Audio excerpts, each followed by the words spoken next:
Hello, everybody, and welcome to another exciting episode of Storms over Cerenar. Uh, my name is Raw Hugo, and I am your game master for tonight. And it is my great pleasure to be playing with these interesting ding dongs here. Say hello, ding dongs. Hello, Hello, Ding ding Dong. dongs. Yes, that never gets old, and it's never seen before anywhere else in the sphere of Dungeons and Dragons.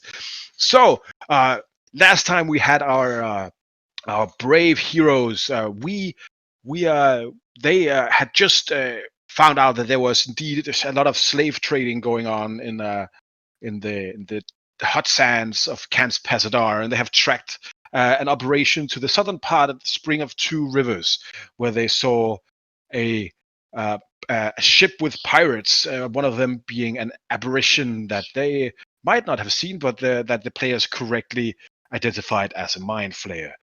And there will be very many interesting things happening. And right now, I'm going to tell you right away that Leon is not here, and he will be joining us later. But before that, before we go back to our heroes, before we see what happens at the battle or the action against the slave traders, we will go somewhere else. As we zoom out away from the desert, we see the mountain ranges and the far forests of Cerenar, and in the floating tower, in the middle of everything, Arkan's Rock. There we see the Tranquil Pillar, the largest single wizard's tower in existence. And in there, at one of the top levels, we see a small room, clad in gold and brass. A few chairs around a simple table. And anyone who has been here before will know that this chamber is the secular chamber of the conventicle, the meeting place of the heads of state or the emissaries of these. They will meet weekly in the conventicle and discuss worldly matters of politics and security. We have a lot of goings on. We see a lot of servants carrying in wine and snacks, and as a procession is formed, and a few people is brought into this room. We'll just bring on some music here. Go.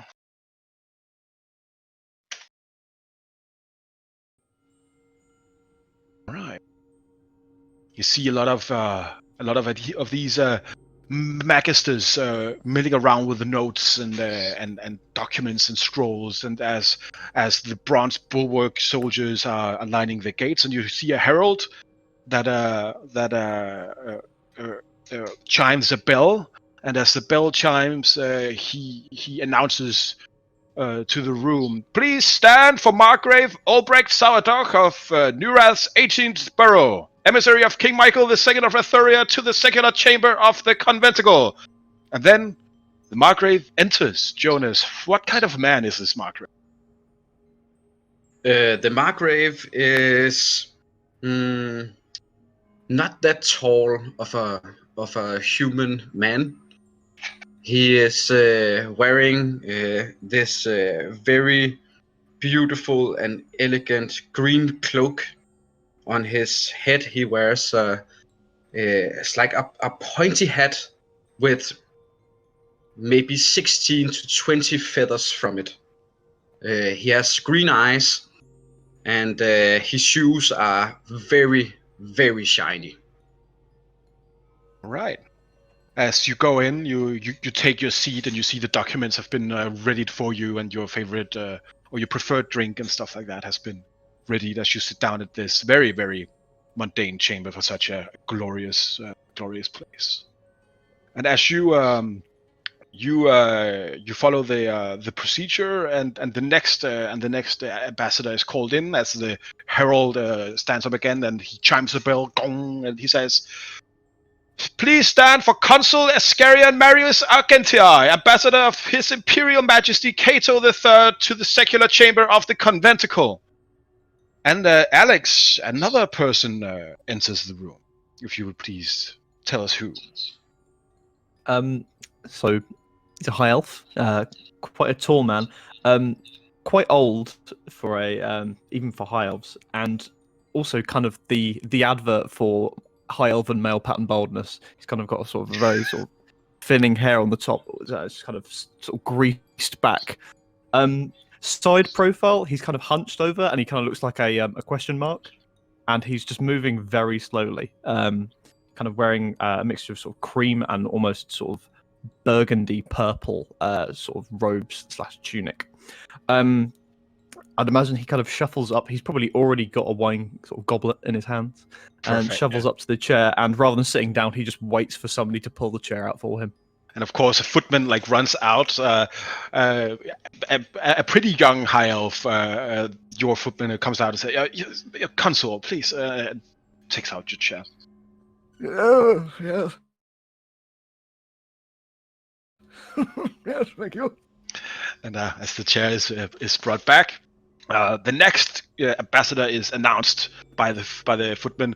There's please stand for Commander Nikos Anthu of the Orenian Queen's Guard and the Order of the Last Battlement, Ambassador of Queen Cassadora I to the Secular Chamber of the Conventicle. And as the third man, ambassador is presented, what man enters, Evan? You are muted, by the way, if you didn't see. I did not. Kind of a middle-aged, slightly on the taller side man. Very dark but somewhat graying hair along the edges. He's dressed in a very somewhat simple but still very clearly ornate formal armor with a single red sash worn across. He has a helmet under one arm, again decorative like the rest of it, and steps with his other hand behind his back in a very, straight-backed militaristic kind of march almost. Right, and you take your seat next to the consul, I guess. Yeah, Nikos will stay standing until the other expected members arrive. And as you take your spot, the bell tolls again, dong, as the footman says. And please stand to Ambassador Tustalon Drake Fury, Ambassador of the Low King to the Secular Chamber of the Conventicle. And a dwarf approaches the room. Tanner. A low dwarf, also known as a Dugar, which is the most fancy dwarf, as they never go above ground. He's clad in heavy garments with almost onyx to pale gray skin, with beady red eyes that are squinting, and he doesn't seem to be too pleased to be above ground at the moment. A long white beard hangs down to about tucked into his belt. As Ambassador Drake Fury approaches, you see him shielding himself somehow against the sunlight, and many of you know that the dwarves culturally stratify themselves, where those closer to the ground are seen as less dwarf and more not dwarf.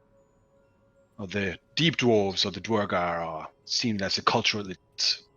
It is very rare to see them outside of the holds and above ground. Then the last name is called, and the footman shouts, "All stand for Archmagister Silun de Konath." And in a female elf simply just walks in. She's wearing the crown of an archmage, and has a book under her arm with lots of documents and scrolls just sticking out of that. A pair of big, chunky glasses on her face, and a white robe. She is indeed the leader of the bureaucracy of the Tranquil Pillar, and also head of foreign affairs. She sits down, and she puts out her things, and she has like a small kind of glass bulb. She bangs it against the table. Yes, this meeting of the secular Secular chamber is now in session. Please, everybody, have a seat. Hello, gentlemen, she says, looking around at each of you. I'm sorry to say that the emissary of the Hajari Emirates was not able to join us today, but he do sends his regards and say that he will be attending next week's session if he is indeed feeling better. Oh. Hmm.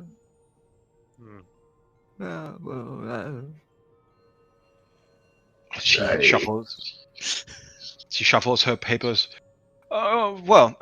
We have some news to discuss. The status of the secular order is that we have again a peace between all our members. He looks around of each of you.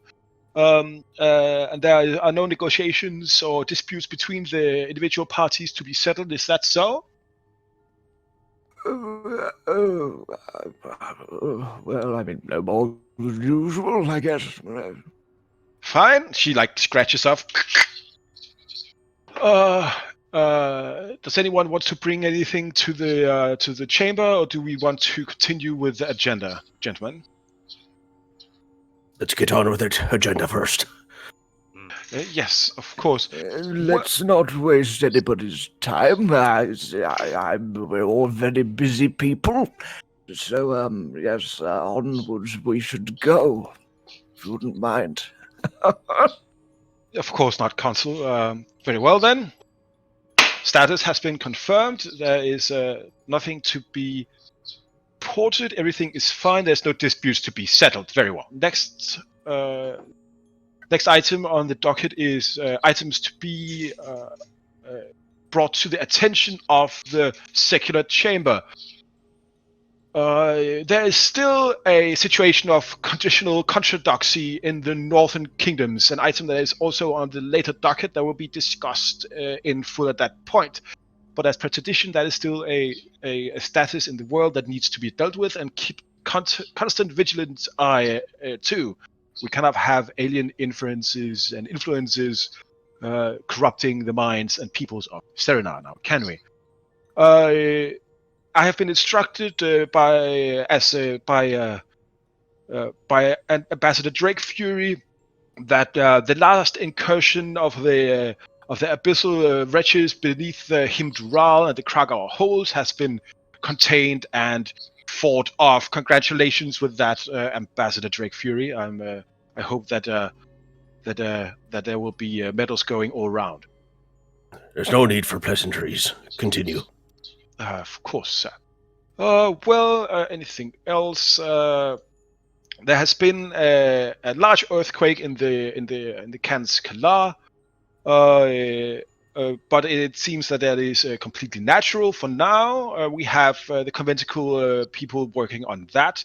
And then, of course, there has been news from old Skywrath. It's the travelers and sailors have said that traders are beginning to come out of the wasteland, trying to sell materials and crystals of red make and onyx art forms, and these people are clad entirely in robes, so you're not allowed to see their bodies.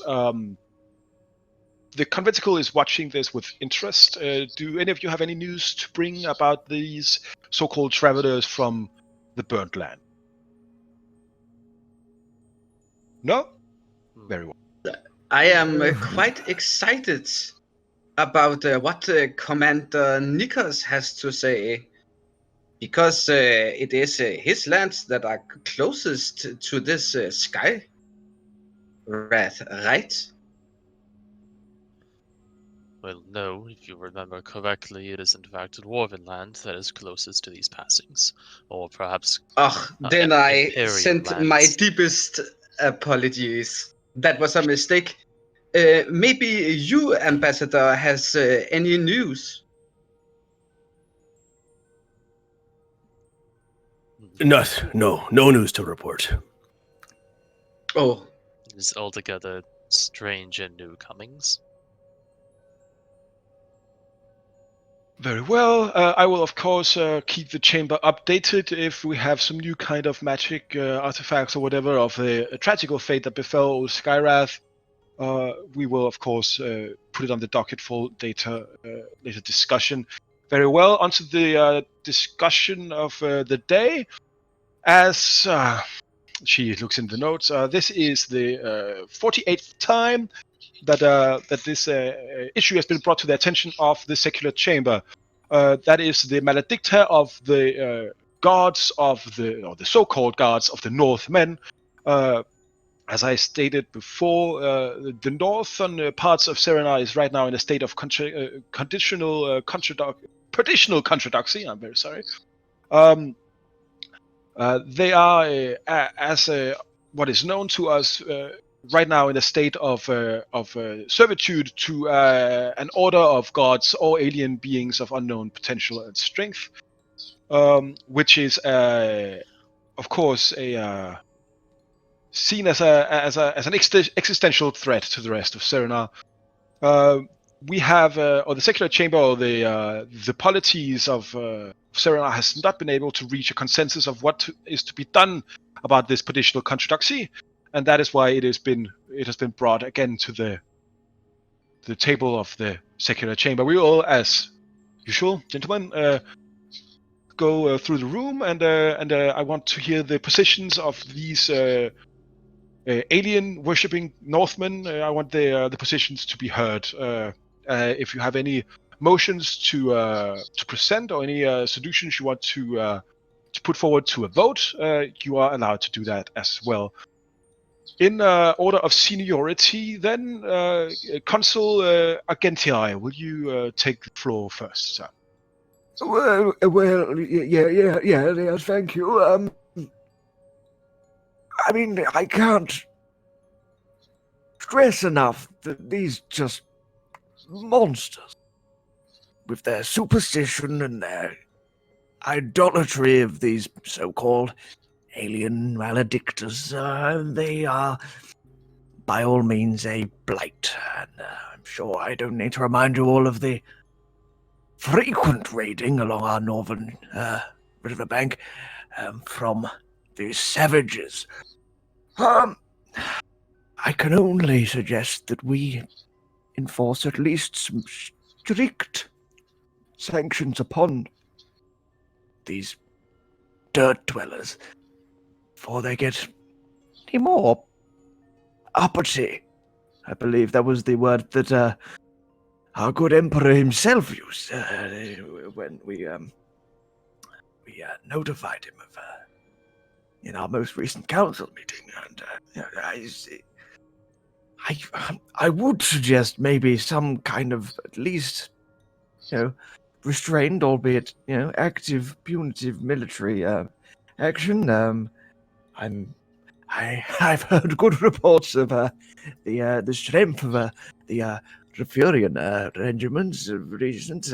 Perhaps they would be willing to step up and perhaps commence actions, small border incursions, just to let the barbarians know who's actually in charge around here. But, I mean, I'll defer to my honorable friends if you would like. But, I mean, the Imperium's stance on the Northlands and the Norns remains as it always has done. So I'll let you get on with it. Very well, Consul. So, do you put forward a vote on as of now yet undisclosed punitive measures against the Northmen, and also military border incursions carried out by the Arthurians? Is that correctly understood, sir? Absolutely. The Rafurians. I mean, I couldn't say that the great legions of the Imperium at this current time have the well, I'm far too busy to deal with such savages, but the Rafurians, I'm sure, are more than capable of dealing with them. Very well. Well, All right. this is not the first time that this has come up. As you said, there was numerous times. And every time, Mr. Consul, it's been the same. We will not have more soldiers at the border. It's that simple. Yes, We yes. have proposed before. If I will please remind the Margrave of his of the rules of this chamber, and wait his Yes, turn. I'm sorry. And we will take the discussions after the presentations, as always. Yeah. And has been very well, Ambassador Drake Fury. What is the Well- position of these Northmen and the Maledicta of the Dwarven Holes and the Low King? The Chatodians, they want to prove themselves. They may go ahead and do that. Such above ground matters don't concern me much at all. Chatodians wish to prove themselves. I say that they go to their borders and defend them as best as they can. If it comes below ground, we'll deal with it there. Very well. So no positions or propositions to the vote, Mr. Drake Fury. No. Very well. She writes a note down as she says, "All right, Commander Anthu, please, if you would take the floor." Building off of what the Councilor Gente speaks of, I believe it is also appropriate for our Western brethren to increase their forces along the border to perhaps, kind of giving a light shrug, perhaps incur some necessary border raids. These Northmen are heretics in the truest sense of the word, and in slightly more political terms than our Agente, they need to be brought to heel, if not for military reasons, at the very least for safety reasons. Worshipping of foreign alien creatures is forbidden in these lands for a reason.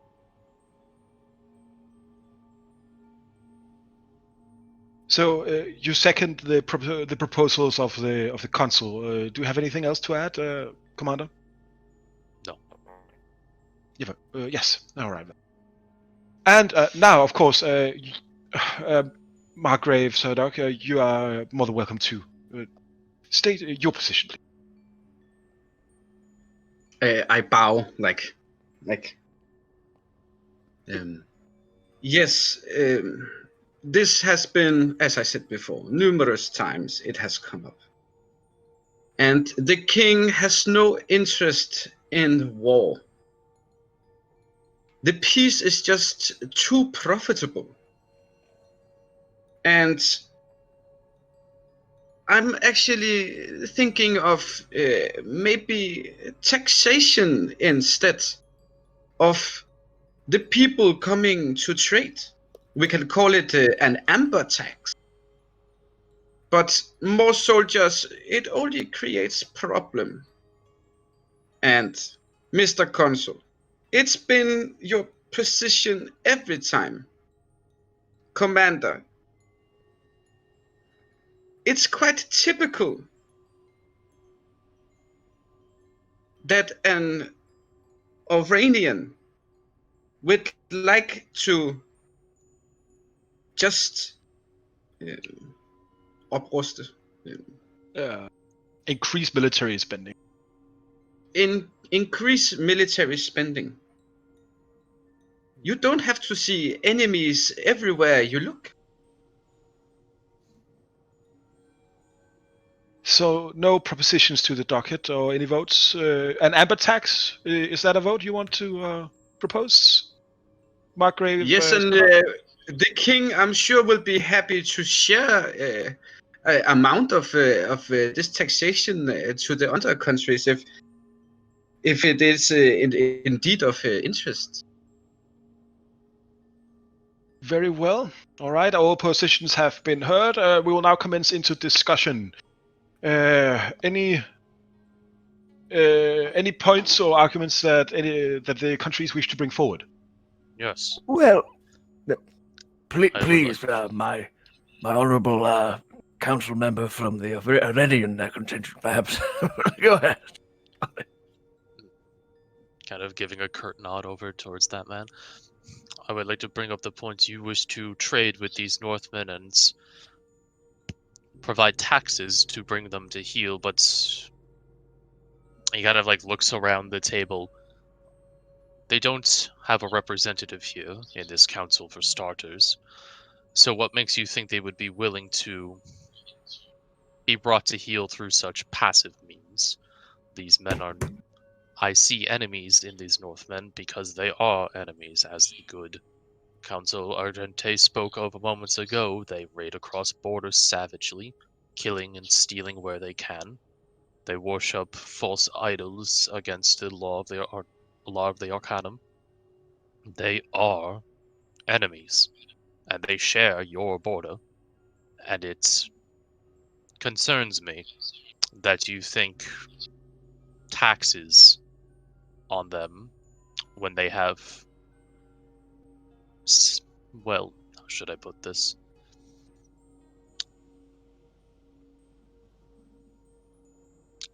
Legal authority over themselves. Taxes. But taxes is control, is it not? That's how you control the taxes people is how in you your control land. your people. Your people. These are not your people. They are foreigners to everyone here. They have made that abundantly clear themselves. You cannot walk into a foreigner city, declare yourselves the rulers, and that they must pay you money. Oh, but we can taxate when they come in. It could be kind of like, they have to go through the gate, and it's very simple like that. It's very simple. Until they take off the head of one of your guards, and suddenly you have a full-blown raid on your hands. Seems very short-sighted. Trust me. We have close contact with everyone up there. There is no beheading going on. A little too close, perhaps. I'm in agreement. The Furian, the Furians seem to have made an awful lot of profit off trade with the good, well, they're not good at all, actually. With the Northmen, perhaps a little too much, and perhaps an inverse tax should be the case. Surely it would hit the Northmen harder if there was not such an appetite to trade with the kingdoms further south. Perhaps we impose a tax on those trading with the Northmen. Then, that seems a stringent enough sanction. We need to dissuade the cooperation between our good adherence to the conventicle and these creature worshippers in the north. I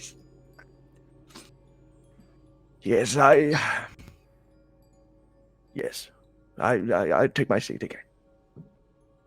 So an inverse tax, taxing those merchants who wishes to trade with the Northmen as a punitive measure. Very interesting, Sam.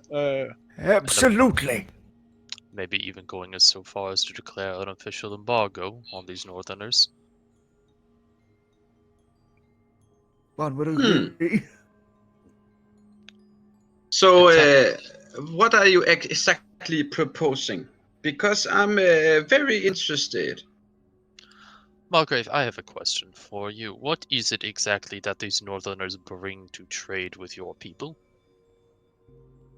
Oh, if you don't know, they make excellent meat, and they also have all sorts of skin from animal and things that the common people love and lack. Hmm. Uh, So, to be clear, you're saying you're willing to accept and even support their open heresy because of dried meats and leather hides and the so-called profits you bring to the table with them. Or you must understand that the common people is different from what the higher ups think. It's all good and well, we sit in this council and judge every man in one land, but it's not how it is. Hmm. You must understand, I was raised to nobility myself. I've been a commoner, so I seen it. It's Nice. not every man in the north that worships these things, and in the case of them that do, yes, I agree they are barbarians, but not every man is. Nice, but there is some time where you must hold the entire nation to a higher standard, and if they accept and support these heathens, then they are just as bad in some cases. You must admit, as a commoner, as you put it yourself, well, as a man who was raised in nobility, I suppose I find it difficult to understand the need to feed one's people through resources brought in from foreign nations. I find that my home nation is more than capable of supporting their own people without the need to make deals with the devil, so to speak. I had no idea that we were listening to the whims of the common people. Now, that's rather an alien concept. You'll be giving them the vote next. Well, I mean, what can we expect of a nobleman of no real breeding? But there we are.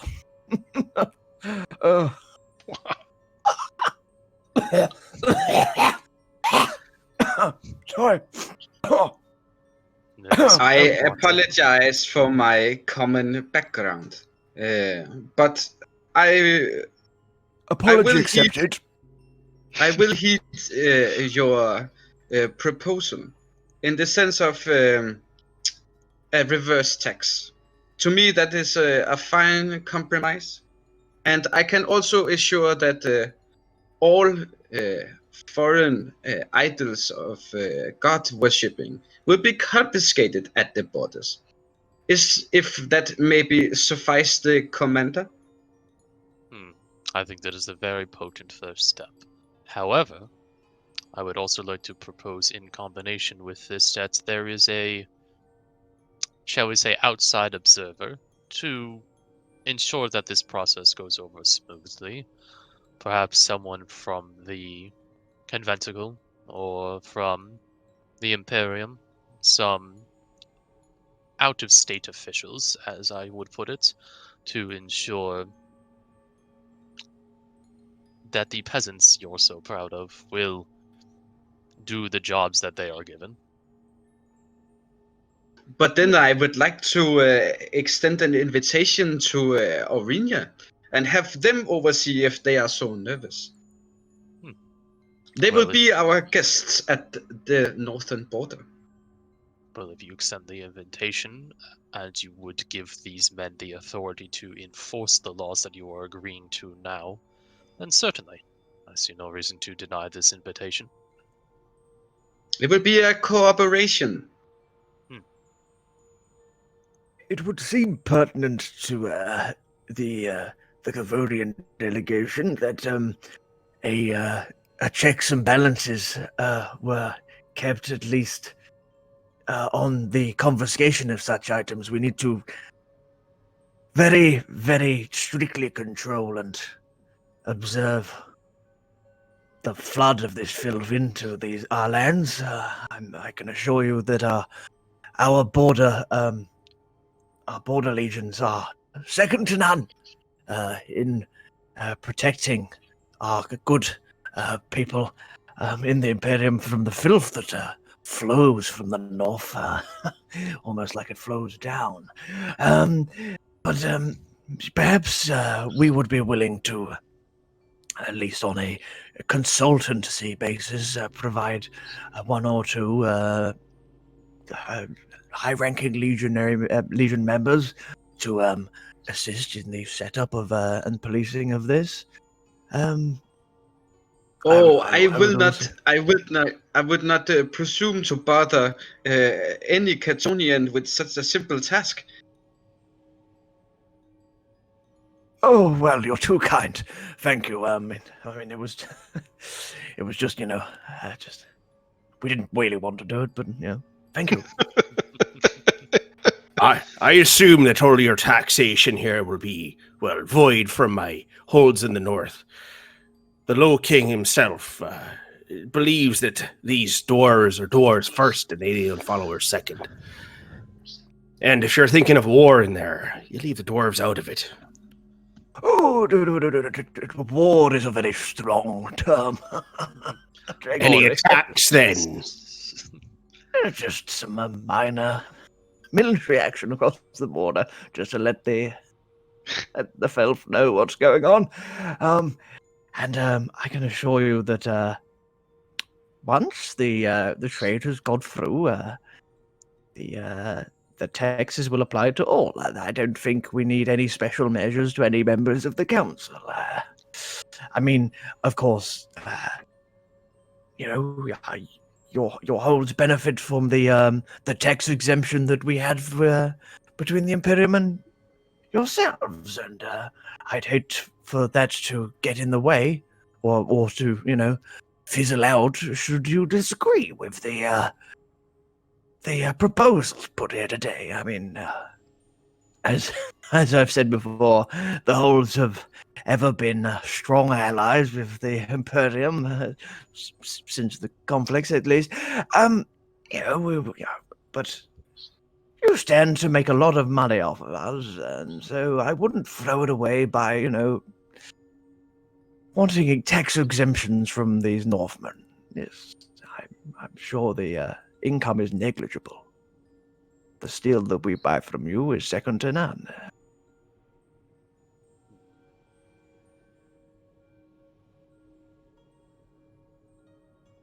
Well, then, the Archmagus looks around. Summarizing the two proposals at hand, the first is let me just make sure I'm completely with on this. A tax on the people who trade with the Northmen. Is that correct? No, or attacks, yes, not Yes, a tax. not assaulting. Attacks, yes. No. Yes, a tax on Not yet. on people who trade with the Northmen to discourage any kind of mingling with these believers in false idols. Yes, very well. And then an establishing of a joint Rathurian and Oranian border force to keep the Northmen engaged in the north. More to the point, a joint task force in ensuring that these taxes are carried out and collected properly, and that nothing slips through the cracks. Very well. And am I correct in assuming that the council do not want to, or this proposal does not include an exemption of these duties for the citizens of the Dwarven Holds? If the Dwarven Holds do not intend to bring foreign alien idols into the city, I see no worry at all. Don't disrupt our trade. Leave us to our industry. You don't want a war with the North folk. And if you keep taxing us, you're going to get one. Very well. She looks around. I remember you that since our esteemed ambassador of the Hajari Emirates has not joined us today, any ties would have to be resolved at the next meeting, where they can vote, of course. Any closing remarks on either of these cases? I think it's very good to make a certain number of units or men that would be there to make sure the taxes are collected properly, and also that contraband is removed, just to make sure that that are not too many foreign powers in our kingdom. Certainly. I see no intention, I see no reason against bringing your own forces to your own border.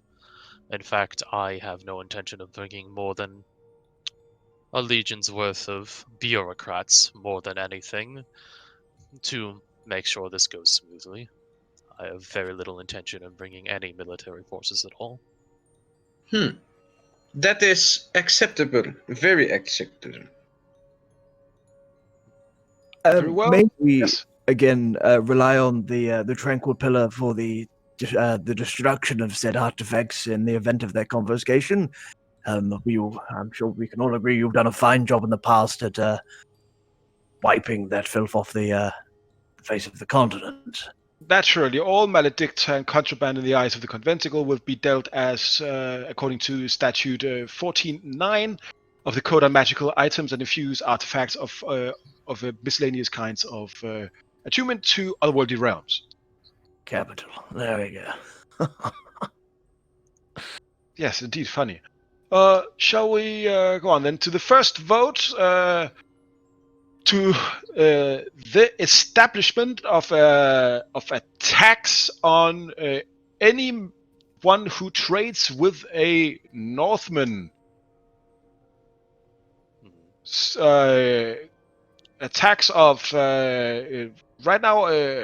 That is, of course, something that should be negotiated on later. But a tax on anyone who trades with a Northman. Anyone in favor, say aye. Aye. All right. So the delegate of Rethuria, the delegate of Orenia, and the delegate of Cathonia are all in agreement. Anyone not in agreement? Yes, very well. It has been. All right then. It is. The motion has passed, and it will go into deliberation in the joint bureaucracies.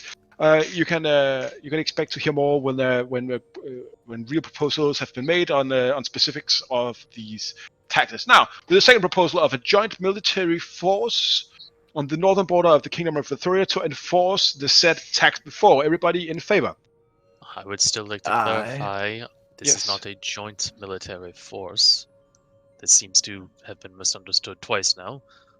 Orthenia intends to send witnesses and bureaucrats to ensure the taxes are collected properly.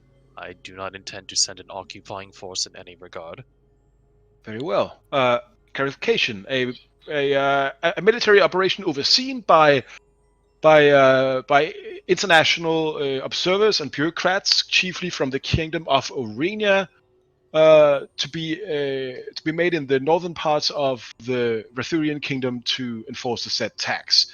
And again, as per protocol, I have to remind you that since we are not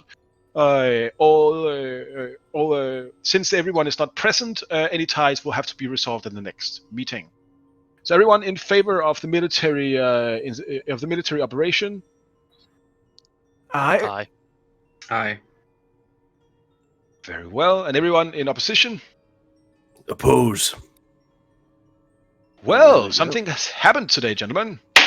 Motion has passed. We will continue with the establishment of a military operation to enforce the prior tax. Very well. The position of the secular chamber therefore becomes that military action against the North is not needed, but there will be enforced trade sanctions against them. Am I wrong in assuming that this is protested by the Dwarven Hold? This is protested by the Dwarven Hold. All right, that has been reflected in the minutes. Any other closing statements, or otherwise we shall conclude this meeting of the secular chamber? I would like to thank all the members of the secular chamber for meeting me in a very fine compromise. I am sure the king extends all his regards to all of you. The commander nods sharply. Yes. Yeah. Very well, everybody. Meeting is adjourned. Good day to all of you. I need Good to day, piss. gentlemen. Someone help the console, please. Footmen come over as you all disperse into the crowds of the. And now you all know. Now the real negotiations begin as you will talk to the other delegations, specifics about tax burdens and ways to avoid, and promises to kill the project in the cradle or make sure that the Thorians doesn't do anything underhanded will begin. And I'm sure that we will see all of our interesting political friends again at some point. Well, and with that, we zoom back out. We leave the Tranquil Pillar, the tower, atop the Fist of Arkan. Turn to canyon in the desert, overlooking a river that goes on for a few miles and then splits in two. As you can see the landscape beyond becoming greener and greener. Here at the edge of the Kanskalar, we find a sandskip, the Nomad Levitator. And on that sandskip, we find our heroes. You have all traveled far to come to this point of the world, to figure out in the pursuit of all of these slavers that have been kidnapping children and doing all sorts of horrible things. You have scouted out the area as I have shown you before. Just make sure that you can actually see, and I think this will probably be Safis who has been the one who has scouted this out. Mhm. And you have seen a ship carrying many of the slaves and the children's being loaded up onto it. You have seen the Scorpion men, the Trinkali, trying to helping these people in some kind of partnership.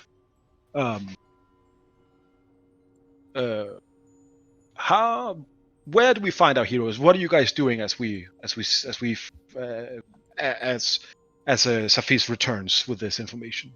I'll just put you on the map, Evan, so you can see what has or so you have some vision you can report back on, right? So that will be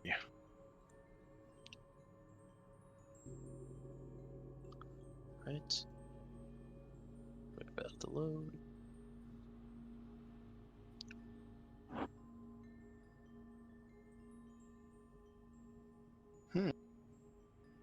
Did I trying to pull you to the scene? There you go. Oh, there we go. Okay. Can you see it? Yes. Clear as day. So that is what you can see. And that is what Safis has seen.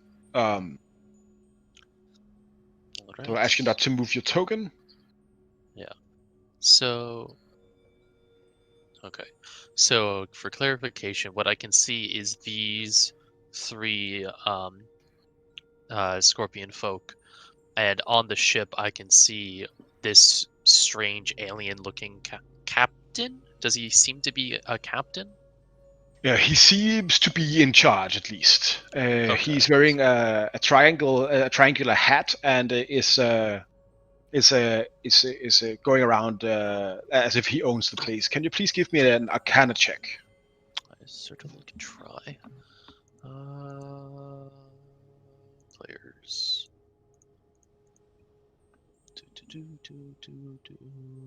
Arcana. 8. You have no idea what kind of thing it is. It has weird tentacles on its face. It's blue. It only has 4 fingers in every hand. It is a creature, a humanoid creature you have never encountered before. It's very alien to you. Right. It looks like something from your deepest nightmares. It's very upsetting. Okay. And Noting that. you Yeah. and you see them carrying cages of prisoners aboard the ship and loading it in the hold. Okay. How many cages have I seen load in at this point? Only one, but you have caught a glimpse of more. You would think that there is at least like at least a few in there. Okay. All right. Well, with that information, I will creep on back to my compatriots and begin to fill them in. All right. So, Safish, you return on your flying boots. I think, Yeah. or would If you I have snuck in on your through the uh, desert sands? I probably would have stuck in by ground once I got closer, but once I know I'm like out of line of sight, I would have flown away, but staying low so as not to alert attention. All right. So if you please mark down that use of your boots, please. How many minutes? I guess from where you are now, you are out of sight at least. I would say you can deduct an hour of it. A full hour? Yeah, if they have to be. No, they don't have to be active when you land. All right, so half an hour probably more. Okay, yeah. They can act.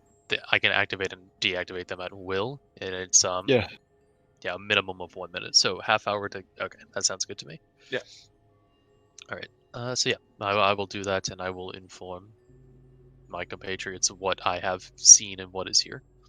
All right, so you arrive back at the Nomad Levitator. Please, so what are you telling them? Right. Safis having moved ahead, sees now there are these scorpion creatures ahead of us, and there is as well as ship on the river collecting cages of slaves to be taken. There is a human crew, mostly human crew. There is one particularly bizarre creature that sits at the helm of the ship. It is he kind of just like makes this motion under his chin with his fingers wagging. It's, like snakes for a beard, and his skin is a smooth dark purple or blue. It is alien. Safis has not seen this type of creature before. Usually, there's a captain on the ship. This creature seemed to be the captain, or at the very least the first mate. Oh. That is good.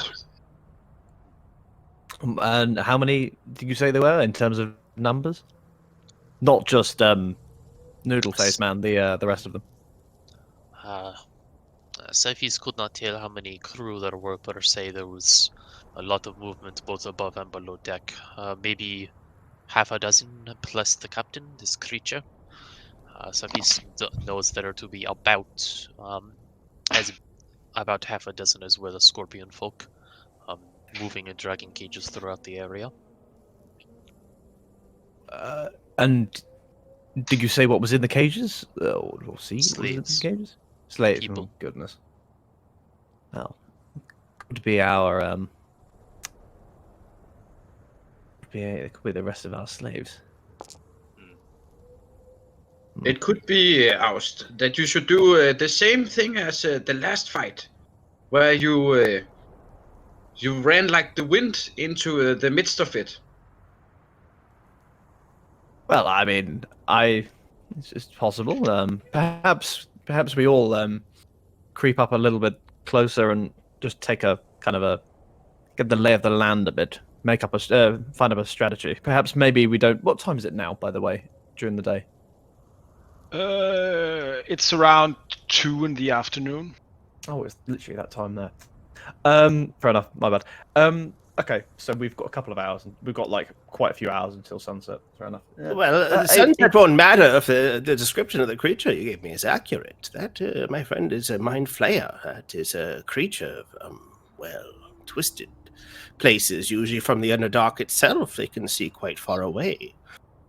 Quite right. But These creatures are quite dangerous and can literally get into your head.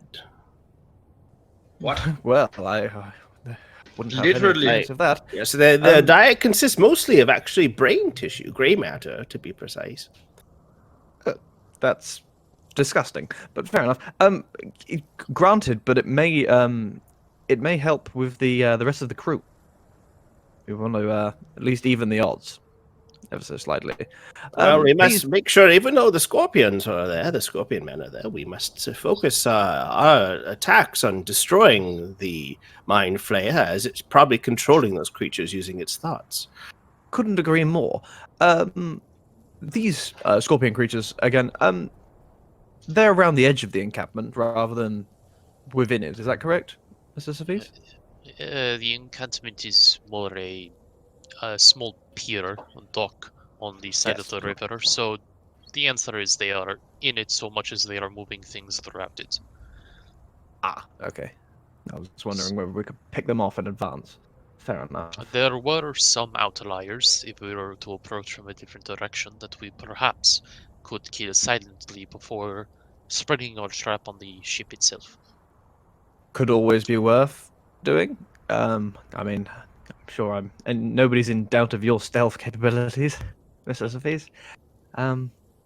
Yes, perhaps just as a contingency, just to make sure they can't run and get help. We happen to know that they can cover an awful lot of ground, even when they're carrying cages. So, Does the head explode when he goes literally inside the head? Well, there's different types of methods that they may actually get into your head, per se. Well, one is they just use their tentacles. They wrap around your head, and much like a squid would crack a shell, it cracks your skull and just liquefies your brain and sucks it out.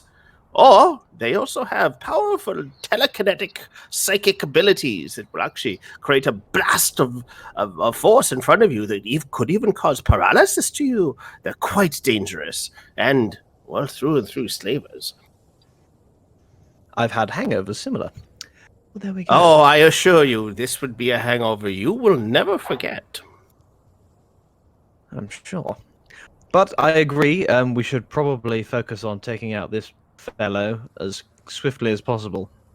As you well said, he appears to have you believe that he has some capability of bending his will to others, or bending others' will to him. That one. So and don't maybe think if we we're immune to this effect as well.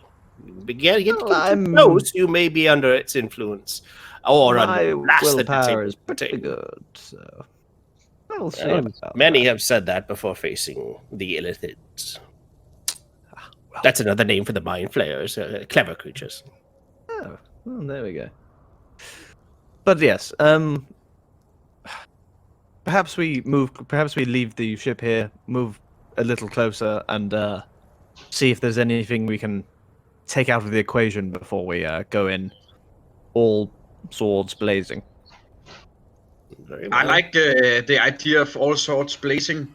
I mean, I'm not averse to it, Mr. Bjorn. Maybe we could go in unannounced, very unlike me, but I find that you guys very inspirational at that point.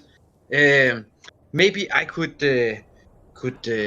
go with his, and he has this thing where he sometimes grab me and we go places, and then he could grab me and we could go to like above the ship, and I could take my axe and cleave the captain's head before he go into my head. It's the perfect plan. Mrs. Theus is still out scouting on the broom as well, so you don't know where he is right now. I trust that this vessel is primarily made out of timber. So he would assume so. It is a boat. Exactly. In our previous fracas, shall we say, Mr. Nongle, I happen to know that you are at least fairly proficient in the creation of large balls of fire. So, Saying, Safis would like to take the moment to remind the group that they are loading cages of slaves oh, you're into right. There's the slaves on ship. board. Yes. Yes. Well, perhaps a different plan. Can anybody here, perhaps, and I'm only kind of theory crafting here because I'm not entirely sure I can do it myself. New sword, who dis? But can That's anybody else see through the effects of a magical darkness? Safis, it's truth be told, Safis could listen to it or be at the distance, but no, not see through. I could see around your darkness, if it needs be. I do believe I may have the capability to, cast some kind of supernatural, shall we say. Not maledictors, but just different darkness around this ship, and I may be able to pass within it quite unhindered. But obviously I'd be on my own. And that went very well last time, so, maybe not. I will put you all on the map as I guess Safis would Describe the area. try to and kinda describe sketch it like and out. sketch it out, right? So you're not Yes. allowed yet to move your guys, okay? So this is just for you to be able to have the vision that you all have. So I will there. That.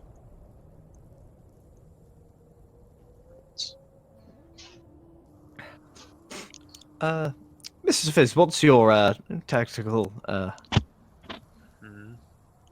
Safis. Actually, Safis grows quiet for a moment and then kind of seems to have a aha moment. Safis would like to ask the party. We are heading to the city of. Safis forgets actually the name of the city. Staunchflow? Yes. Yes. We are heading to the city of Staunchflow. We are heading to the city to obtain a boat? Yes? Oh. Well, Safis would like to point out there is a very pertinent boat here in front of us now. And Safis would like to think to himself, perhaps if the crew were to find themselves, how do you say, dead, we could take this boat. To that effect, Safis thinks mayhaps we could infiltrate the ship somehow. I think 1, 2, 3, 4, 5, 2 of us have the ability to be somewhere we were not moments ago, along with a compatriot. Is this correct? I believe 3 of us do. Well, that's even better. If the group can teleport onto the ship, perhaps, then we hide in the bows, we hide in the back behind some slave cages, perhaps, and once we feel the ship kick off, we sneak about, slit some throats, as it were, and deal with this, how do you say, mind flayer?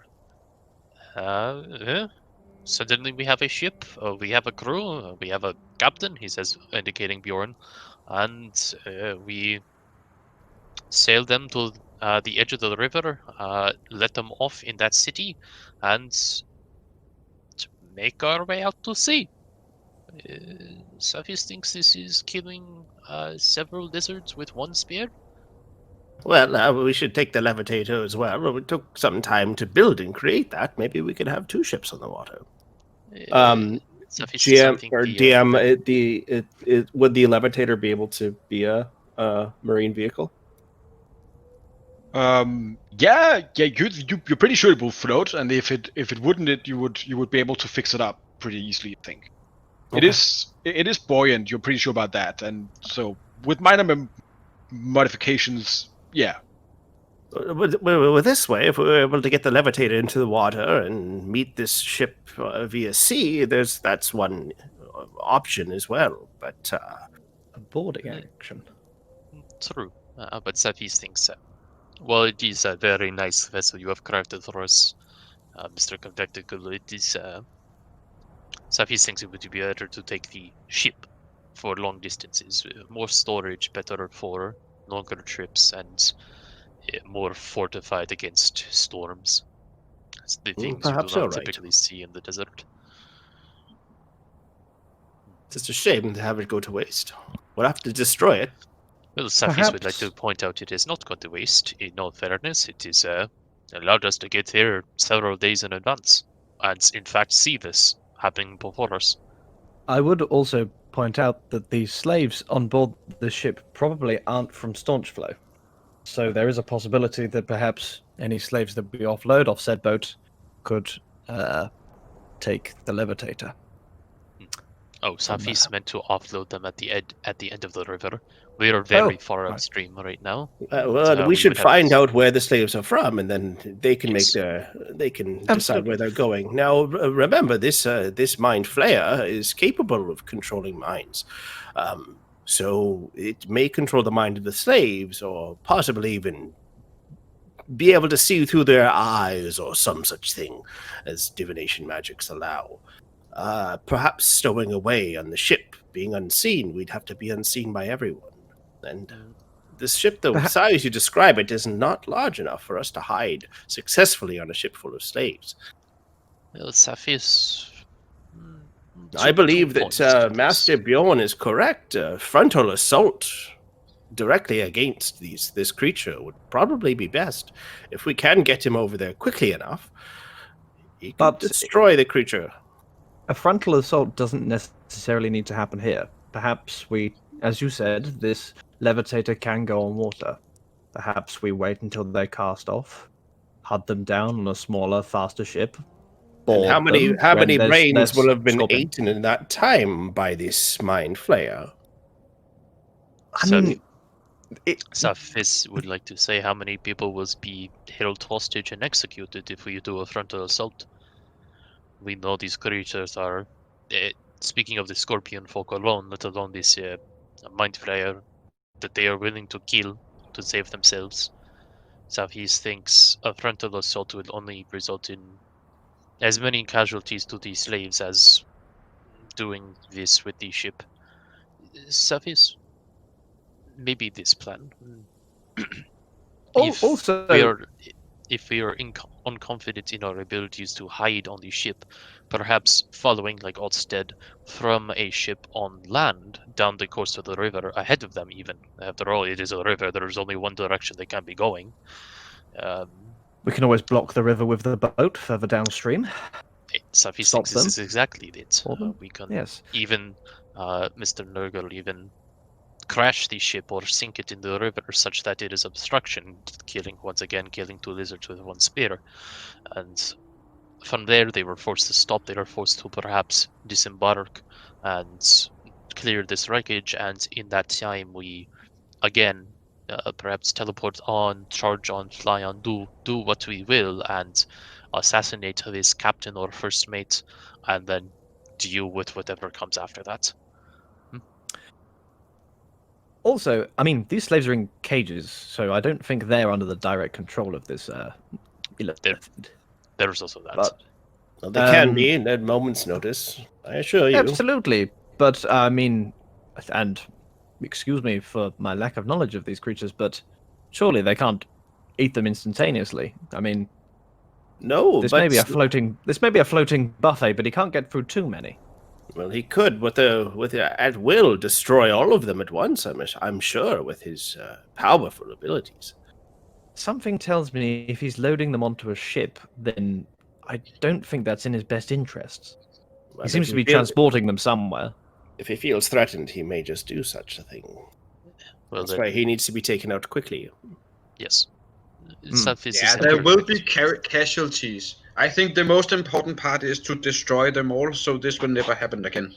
I agree. Assaulting them later will only could cause some of them to flee. And when I said I like the stealth approach, I don't mean don't mean hiding. That's definitely not my signature move. An ambush. But an ambush, that's exciting. Yes, Safis thinks the more we speak of this, an ambush down the river would be a better plan. Yeah, I'm agree now that we've kind of talked it through. Attempting to stow away might be a effective, if very risky, endeavor. I think our ambush plan might be the best plan. We could always split the party, and some of us stow away on the boat whilst the rest. No, Saf- don't worry, I'm joking. Safis is a Very real horrible adventurer. idea. What is wrong with you? Safis has read Also, many adventure books in his time, and none of them recommend splitting the party. It's also worth bearing in mind we have no idea whether this tentacle-faced gentleman is the only of his kind aboard. Mhm. This is true.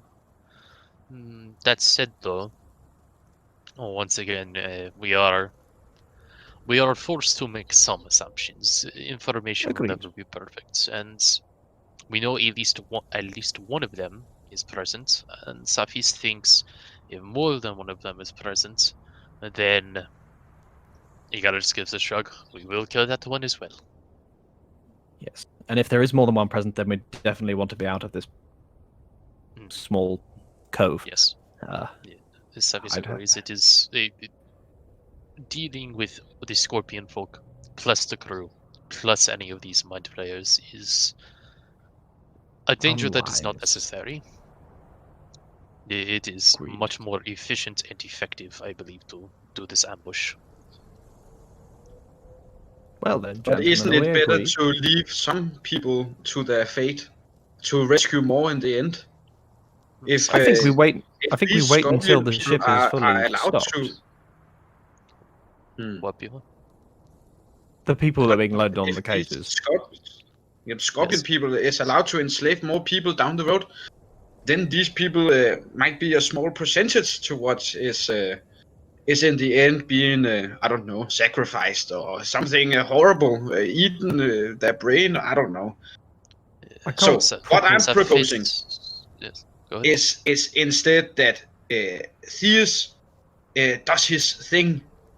So he appears at the mast, and I with him, and I come hauling down from the sky with my axe, and Orst, you move like the wind next to him, and he is being distracted by you. So then I cleave him, and Uncle, you burn some of the scorpions on the side, and Safis, you be the lookout to tell if someone is behind me, so I can just turn around and cleave them down.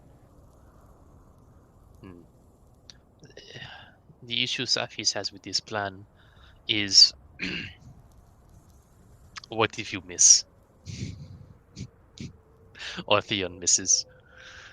Well, Safis if- thinks if- putting That's definitely a possibility. Safis If they thinks, miss, then I suppose I'm there also. But yes, I but Safis' point is, it is an unnecessary risk to deal with the Scorpion folk and the crew of the ship at the same time. As a second Oh, we're point of talking about note, Scorpion. to address your point about why dealing with the Scorpion folk might be a problem, Safis agrees with you, Baron, that perhaps letting the Scorpion folk go will result in more enslavement later down the line, but Safis is always of the come mind that back. one, perhaps, but Safis is of the mind that one must always pick one's battles. You cannot save the world, as it were, and Safis is gotten as far as he has by knowing when to take risks and when to take smaller risks. Killing these 4 or 5 Scorpion folk will not affect the grander scheme of things with the hundreds of thousands of them out in the desert already still. Safis thinks more than that. Safis thinks dealing with these people they are bringing the slaves to would be a much bigger disruption than dealing with any of these 4. So I think Safis thinks making sure we kill the people on the boat is our top priority, because if the Scorpion folk die, the people on the boat get away, the people of the boat just go and get other scorpion folk to do their dirty work. Then we leave one scorpion folk alive for him to tell the tale of Björn and his companions, and no one will dare to go after them. Roar, would Nongol know if the scorpion folk do they have ties with the Underdark? Nope, not what you know. Please, Safis, you can roll me a history check with disadvantage if you want to figure that out. Disadvantage, you said? Yeah. Okay. 12. The scorpion folk only really came into being after the sinking of the Kalar Valley. They have not been known to cooperate with anything or anybody before. We must assume in this case, if there's no alliances with the scorpion folk and any other creatures, that these mind flayers are controlling the scorpion folk, and that once the mind flayer sails away with its slaves, if it does not take the scorpion folk with it, they will be broken eventually of their control. Safis thinks that is a very large leap of logic. We saw the scorpion. How far can these mind flayers project their abilities, their mind control? Because Safis Quite far, but I'm not 100% sure. I think once a charm is induced, it lasts no matter the distance between the mind flayer and the and its target. Perhaps, but then in that case, there would be entire clans of scorpion folk under the control of this single entity. Safis will default to you in this because Safis does not know this creature, but that seems terrifying and out of our league if that is the case. Well, the race of mind flayers are known slavers, so if there's multiple of them, they would enslave their multiple of these creatures. However, if this enthrallment is not permanent, then it's possible that if the mind flayer is to be destroyed, it may break that charm as well. I have never met or studied too deeply into the mind flayers, just their surface knowledge, but... A small point that I may have missed, for which I apologize. This ship with the mind flayer on it is traveling away from the mountain? It is traveling south from the... if you look at the overland tab we have on the map, it's traveling like basically from the base of the mountain range south past Fida Hajar to open ocean. It might be stopping at Fida Hajar somewhere along the line too, but yeah. Does that seem strange to anybody else that the denizen of said Underdark is moving away from his home territory with these slaves? Actually, sorry, they DM, deal in question. slaves. Yep, go ahead. Are we just asking for a point of reference? We're like up here and like right next to the river. Are we on the western like split of this river or the eastern split of this river? The western split of the river. All right, then Safis will correct himself in saying that this river actually flows close to and past Rath Hajar. Safis notes this is the capital of the Hijari Emirates and has a thriving slave market. But just to be sure, you are not on the split actually. You are before the split. You are at the spring of the two rivers before they split off each other. So that Safis will correct himself again, saying that he could be going in either direction. But the point is, this is a good point. This denizen of the dark underground, seemingly sailing away from the dark underground. Safis would like to note now a detail he noticed on the ship that he recognized earlier, a symbol of a particular set of slavers. The symbol, this Legionnaires symbol that we saw on the cages earlier. It is a non-slaver baron in the Rath Hajar. She makes her home there and in many other places. It is entirely possible, and in fact, Safis would claim probable that this mind flayer is under her employ, but Nurgle, is that something that they would do? Would they trade or become a servant to others? They Such seem- as some people in the desert trade the sources of water. These creatures trade slaves. That is well, what I know of them. They are slaves are nothing more than trade tools and food to them. Yes. I'm not sure whether Oust would, but would Nongle know? Would any of us know about how illithids work in terms of wider populations of illithids? So this is an illithid that appears to be on its own. Yeah, no, you won't. You wouldn't. Okay, cool. You would. So basically, everything Noggle said now, like basically what you It could is- read is- about the physiology and stuff like that, that's what you know. Cool. Okay. Well, I mean, we must assume that this tentacle-faced gentleman is working for this slaving guild, then. So if he thinks this is true, yes. Working Cephis- for or just trading too? Cephis thinks working they're for, both. considering they are on a ship with her marking on it. You do not give a ship of your own to somebody you wish to trade with. Yes. Well, Could be stolen. if we kill the creature, we can ask it questions afterwards. Cephis kind of gives you a little look of surprise. How does one ask questions of the dead? Necromancy, my friend. Magic. Yes, you believe you. Cephis believes you had spoken of this earlier, actually. Maybe. Cephis does not remember. But Cephis agrees that information is always good, but killing this creature is priority, yes? Well, destroy the creature, make sure there's no more on board. If we have to destroy more than one, this will make our job much more difficult. If it leaves the shores without the scorpion folk, then this will make our job much easier, won't it? So, let's set up our barricade and Agreed. let's not waste any more time. I hate to think, though. So you're right. I just need to know something. So you want to you want want to you to go make a new somewhere? map, yeah. Yeah, basically. All right, perfect.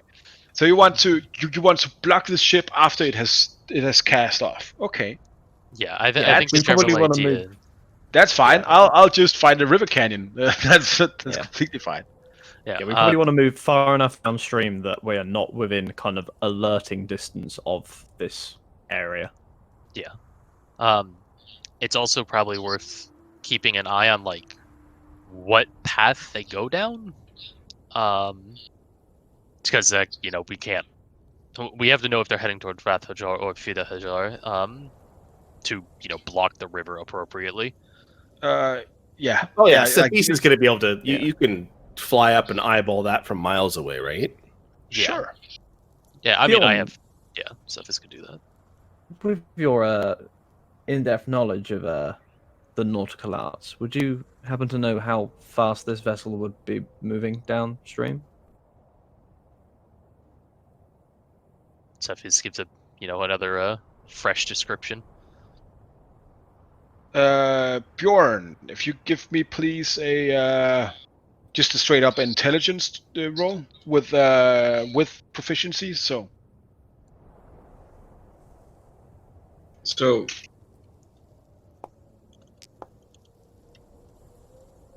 that's just 15. plus what, 4? Yeah. So 13 is my intelligence check, and then plus 4, so 17. and what was the specific question again? Please? Just to, The so I'm sure. speed of the like, ship. Yeah, just checking what the speed of the ship would be, roughly. Probably slower than yours, Right. but but it also has bigger sails, so it depends on the wind, you would say. Okay. But probably I'm not just wondering- super quickly. Whether we kind of stalk it down the riverbanks just so we can keep a good eye on what they're doing. Rather than... We don't want to set up an ambush and then be unprepared when we find out that the opposing force is much larger than we realised. Cephis agrees. So depending on the wind and the captain's skill, otherwise we have to choose beforehand which path down the river we choose. It could be hard to catch up if we are lagging behind from the get-go. Perhaps we follow them as far as we can until we know definitely which route they're going, and then we try and speed ahead as much as we can. There's They won't be going no too way. fast initially. There's no way any of us could speed up the ship by something else than just the power of the wind. Mm. This is outside of his realm of expertise.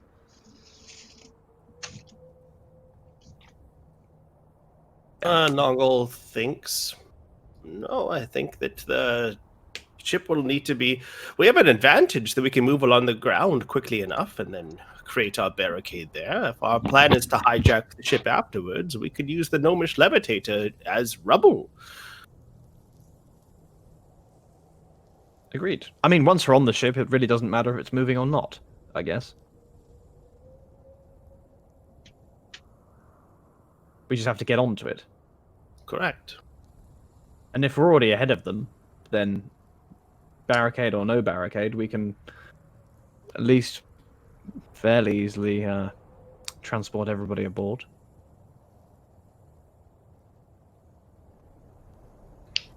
Well, that sounds like a plan.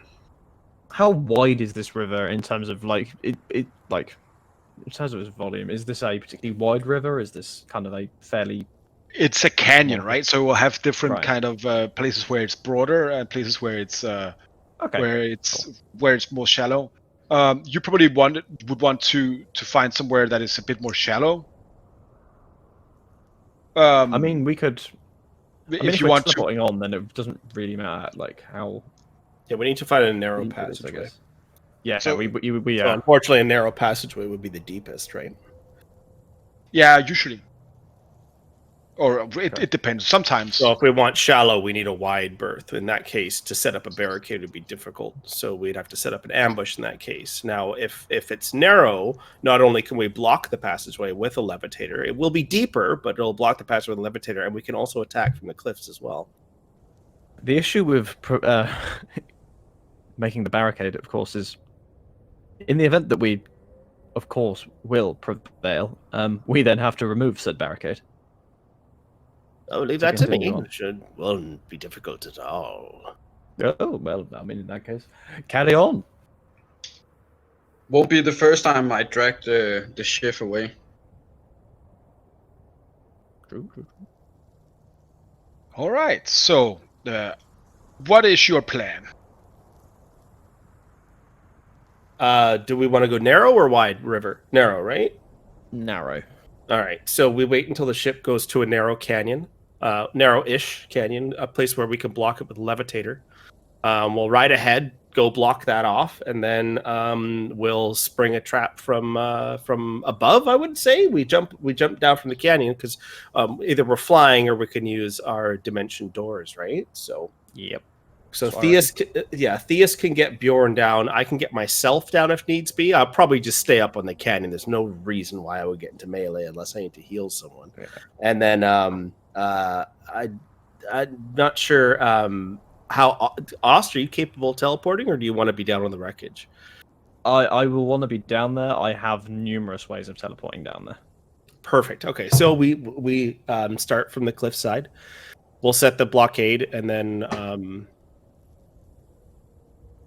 how are we going to do that, actually? Because we set the blockade, then get back up to the cliff. So why don't we set the blockade? If we get Bjorn and Theus to set the blockade, because Bjorn's able to pilot the ship, the rest of us could be on the canyon. Then they could teleport from the wreckage over to the Mind Flayer's vessel. Depending And on the height, then- I could just climb.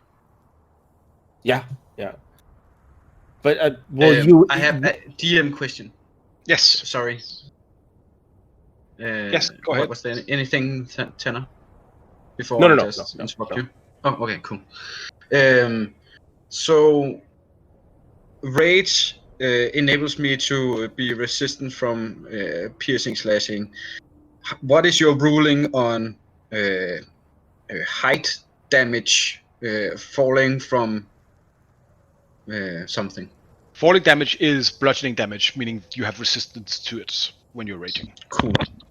So if you're very angry when you fall to your death, you might not fall to your death. You might just fall. Okay. That's cool.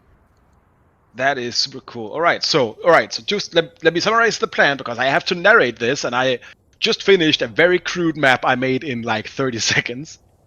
You want to make a barricade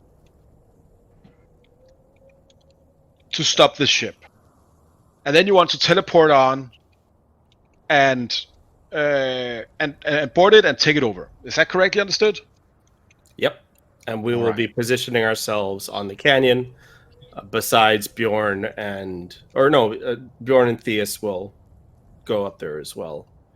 Yeah, Bjorn and Thea seem to be They'll preparing crash. Yeah, they'll crash the ship, then they'll come up on the canyon with us.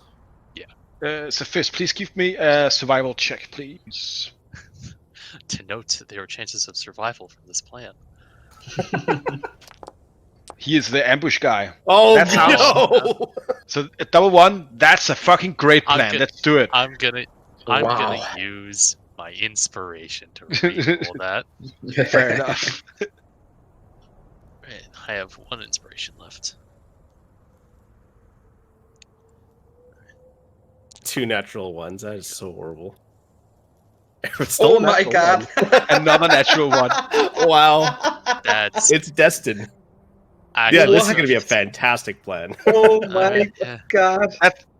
You think that sounds like you are so you are so caught up in figuring out what is happening with this slave kind of emporium and why they're trying to capture all these children that you just fuck it, let's do it. Yeah, fine, we can make a barricade. That's probably smart or something. Well, I mean, to be fair, it was his plan, so yeah. alright, yeah. Oh, that's great. 3 natural ones in a row. I think that's That's- Three impressive. natural ones in a Oh row. my All God. right. Actually brutal. I'm crying out here. Well, get those out of the way, right? Yeah, All right. So you all go on the Nomad Levitator, and you find out that they are going on the eastern part of the river bend. So they're going towards Fida Hajar. Okay. As you take out the Nomad Levitator and you find a place a bit off, a bit ahead. How do you do the blockade? What kind of thing are you doing to make a blockade in the water? So how wide is the river at this point? Actually, I guess I'm taking you all to the map I jury rigged. Can you see there? If I activated it, of course. Alright. Oh, okay. Yes. Okay. So I guess our plan would be to. This is the plan Cephis will propose. We get the nomad, then we just throw it off the cliff. Just land it in the water. That's it. And that's just not a sentence. bad idea. Get the sail and just crash it down right in front of it. That was my understanding of what we were doing. Oh, I thought we were going to go into the water and then set it up as basically a scrap, right? I mean, like the that's scrap once it's down there. basically just in some way get the levitating nomad or the nomad levitator, whatever the name of this abomination is, and just get it in between these two cliff faces. Yeah, DM, So I tiny. will take a rope and find a heavy rock and tie it around and tie it to the levitator so it works as an anchor. All right, so it's just basically floating around in the middle of the river. Is that it? Yeah, so it's not easy to get by. You have to slow it down a bit, and I don't know. As a captain of a ship, you have to in some way or form traverse it. All right. So that is a hazard that is not immediately like a hazard that slows them down enough that gives us the opportunity to do something. Yes. All right. Very interesting. So the plan is and where are you hiding yourselves? I'll probably along these cliff faces. Safis will make a point of being on the side of the cliff, like a little further back, so that he can come in like around the back of the ship and like attack the captain directly from like behind. So Cephis will be like back here somewhere. Is your plan? Yeah, because the ability to fly gives Safis a lot more options in a lot of situations like this. How far down is the cliff? It's let's say 40 feet. Okay. Alright, so yeah, that's where Safis will be waiting. Are Longo will you? wait there to make sure he's got his coverage over the full ship. I will want to cast some buffs before we start as well. Sure. Alst will position himself the opposite side of the river to Cephis, back there. No, actually, I'll be alongside the ship. I'll be around there. Sure. Okay, I have a one. question again. Yes, go ahead. Another one. In Björn's reason, is it possible for him to jump from the cliff and land on the boat? Not if it's possible to fall 40 feet, because I'm sure he knows that's possible. But is it possible for him to reach the boat jumping forward? Long jump distance is your strength score, if I remember rightly. Oh, cool. So if your strength was 15, then you can jump 15 feet in a straight Wow. line. So you should be able to clear That's- that. You'll be able to get the edge of the boat, no problem. Yes. Yeah. Some And of I think us only I- have 10 and won't be able to, so they'll have to do something else. Yes. But yeah. And I But yeah, believe a Bjorn running could start also definitely- gives you a little extra too. Yeah, Oh, you so could that, so, definitely so do that it. the running jump, the running thing is what the strength base is a running jump is the distance is based on your strength modifier, Yeah, okay, and that's then correct. like one is like half that or something, I think. something like that. Yeah. But point is, yeah. All right. So you will be able to make it, Bjorn. Okay. So that was not the encounter I had in mind. Perfect. So what is going to happen now is, if this is the plan, do you have any other questions? Because then we will take a break. I will get some food and I will prepare a little bit. So this will be better than if I just had to do it without any preparation. Yeah, this seems appropriate to me. I have just like a quick meta question. If Theus isn't here by the time break is done, will we be starting this combat without him? Yes. Then I have a plan for that. Yeah. So yeah, I just wanted to like know if he would be like NPC'd and like we could rely on him, or like if we're going to just assume that we four are doing this and he's busy with something else during combat. Yeah, then Theus will basically be going, trying to disguise himself and get into the boat and free the children while you are fighting these guys. That is my Aces. backup, right? All right, sounds good to me. Mechanical question: Yes. because the spell is called Misty Step, do you have to be on hard ground to teleport with it? Would you say? Well, that's a good question, isn't it? Because like in the description is just briefly surrounded by a silvery mist, you teleport up to 30 feet to an unoccupied space that you see. No, I would say that you could do it. All right, all of these portal questions basically will be that you keep your momentum. So if you're jumping and you blitz, then you will be you landing. still take falling damage on impact. Cool. Yeah. All right. Okay. Good to know. That was also a very relevant question. I was about to ask if you keep your momentum when you teleport, because Yes. if that's the case, teleporting is not a parachute in this universe. It is not. There's a there's a spell for that. It's called Featherfall. Mm-hmm. Yeah. No.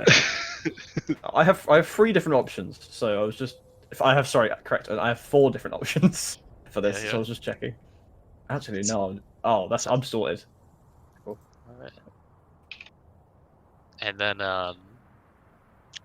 just like as a note, Sufis will be like keeping an eye upriver with his eyes of the eagle, and will just signal to his compatriots when the ship is like coming around the bend, so that they can be ready to do whatever they are in case like the spellcasters have like buffs that only last a couple minutes or something. That makes sense. Okay then. Well, we will take. I will need. Normally we do 20 minutes for people can eat. I would like to ask for a 30-minute break to be sure that I have this ready. Sounds good. So we'll all be back in 5 minutes before 7:30. What is the All right, English? 25 minutes past the hour. All right, perfect. All right, sounds 25 minutes past the hour. All right, thank you. And by the way, fucking great job with the ambassadors. I just sprung at you out of nowhere. You guys did a great job. So you can all mark down an inspiration if you don't have it already. If you have inspiration, go ahead and use it. Yeah, remember to use it, which is my Yes, remember to use it. All right. And for all of the lovely kids out there watching, we will see you in half an hour. So go and get something to eat. That's what I'm going to do, and then I'm going to figure out how to fix all of this that I didn't spend hours preparing. So 25 past the hour. 25 past the hour. All right, see you guys soon. See you guys soon.